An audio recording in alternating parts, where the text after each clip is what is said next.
Hello friends, home cook মঞ্চুতে আপনাদের সবাইকে অনেক অনেক স্বাগত। আজ আমার রেসিপিতে থাকছে কুঁদরি। ভীষণই টেস্টি হয় এই রেসিপিটি।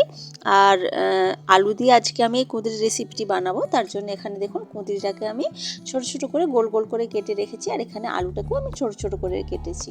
আর এই রেসিপিটি একদমই নিরামিষ পদ্ধতিতে আমি বানাবো। আপনারা ভাত, রুটি, লুচি, পরোটা যে কোনো সাথেই কিন্তু এই রেসিপিটি অনায়াসেই খেতে পারেন। ভীষণই টেস্টি হয় রেসিপিটি।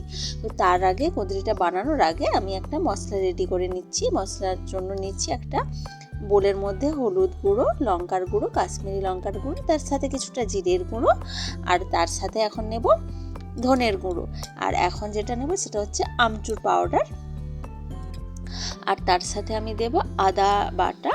আর এখানে আমচুর পাউডারটা আপনারা যদি না দিতে চান সেখানে টমেটো বাটা দিতে পারেন। তো অল্প একটু জল দিয়ে আমি এখন একটা গোলা মশলা রেডি করে রাখবো। আর মশলাটা কিছুক্ষণ ভেজানো থাকলে মশলাটা একদম বাটা মশলার মতোই স্বাদ কিন্তু হয়ে যাবে। তো দেখুন মশলাটা খুব ভালো করে আমি গুলে রেখেছি।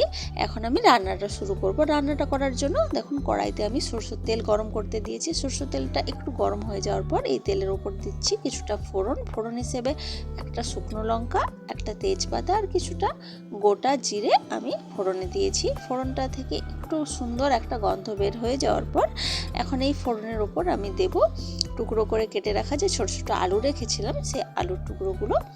এখন এই তেলের মধ্যে আমি আলুটাকে ভেজে নেব। আলুটা ভাজার জন্য আমি একটু নুন দিচ্ছি। নুনটা দিলে আলুটা খুব তাড়াতাড়ি নরম হয়ে যাবে।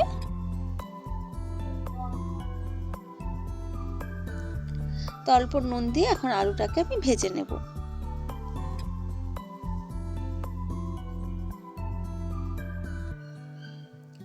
আলুটা কিছুটা ভেজে নেওয়ার পর এখন আমি যে গোল গোল করে কেটে রেখেছিলাম কুঁদরিগুলো, সেই কুঁদরিগুলো আমি দিয়ে নেব।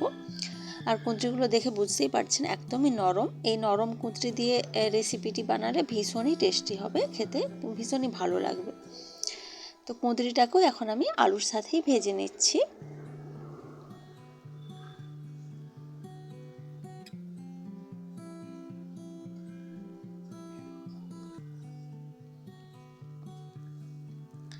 তো আলু আর কুঁদরি এইভাবে কিছুক্ষণ ভেজে নেওয়ার পর আমি যে মশলাটা গুলে রেখেছিলাম সেই মশলাটাই এখন আমি এর উপর দিয়ে দেব।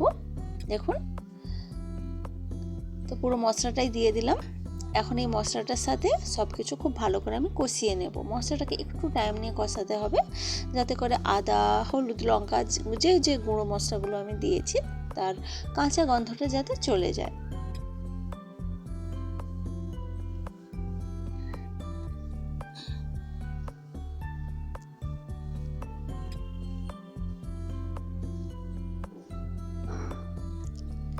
তো দেখুন বেশ কিছুক্ষণ এইভাবে আমি কষিয়ে নিলাম সব কিছু। এখন আমি কিছুটা জল অ্যাড করব এর মধ্যে, যাতে করে আলু আর কুঁদরিগুলো সেদ্ধ হয়ে যাবে।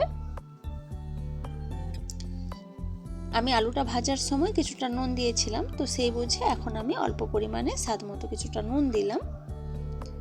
নুনটা দিয়ে সব কিছু একসাথে খুব ভালো করে মিশিয়ে দিলাম। এখন ঢাকা দিয়ে রেখে দেবো আলু আর কুঁদরিটা সেদ্ধ হওয়ার জন্য এই 4 থেকে 5 মিনিট মতো মিডিয়াম আঁচে আমি রেখেছিলাম। তো 4 থেকে 5 মিনিট মতো পর দেখুন ঢাকনা খুলে দিয়েছি। আলুটা কিন্তু প্রায় সেদ্ধ হয়ে গেছে, একদমই সেদ্ধ হয়ে গেছে, এতক্ষণে সেদ্ধ হয়ে যাওয়ারই কথা। তো সেদ্ধ হয়ে গেছে, তো জলটাও অনেকটা শুকনো হয়ে গেছে। এখন আমি দিচ্ছি সামান্য চিনি। যেহেতু আমি এখানে আমচুর পাউডার দিয়েছি, তো সেখানে সামান্য চিনি দিলে টেস্টের একটা ব্যালেন্সটা খুব ভালো আসবে। টক টক মিষ্টি মিষ্টি একটা হালকা টক, যেহেতু আমি অল্প করেই আমচুর পাউডারটা দিয়েছি, তো টেস্টটা খুব ভালো আসবে এই রান্নাটার। তো চিনিটা গলে গেছে, এতক্ষণে আমি নাড়াচাড়া করে দিয়েছি। চিনি একটু গরম মানে তাপ পেলেই গলে যায়। তো তারপরে দেখুন আমি রান্নাটা সার্ভ করে দিয়েছি। দেখতে তো ভীষণই সুন্দর হয়েছে, আর খেতেও সত্যিই বলছি ভীষণই ভালো হয় এই রেসিপিটি কুঁদরির। আপনার সব কিছুর সাথে এই কুঁদরির রেসিপিটি কিন্তু খেতে পারবেন, গরম ভাত হোক বা রুটি, পরোটা, সব কিছুর সাথেই খাওয়া যাবে। তো রেসিপিটি আপনাদের কেমন লেগেছে সেটা কিন্তু অবশ্যই আমাকে কমেন্ট করে জানাবেন। ভালো লাগলে লাইক, কমেন্ট, শেয়ার করবেন এবং চ্যানেলটি সাবস্ক্রাইব করে প্লিজ আমার পাশে থাকবেন। তো আজকের ভিডিওটা এ পর্যন্তই থাক। দেখা হচ্ছে অন্য কোনো দিন অন্য কোনো ভিডিওতে অন্য কোনো রেসিপির সাথে। তো আজকের মতো টাটা, বাই বাই।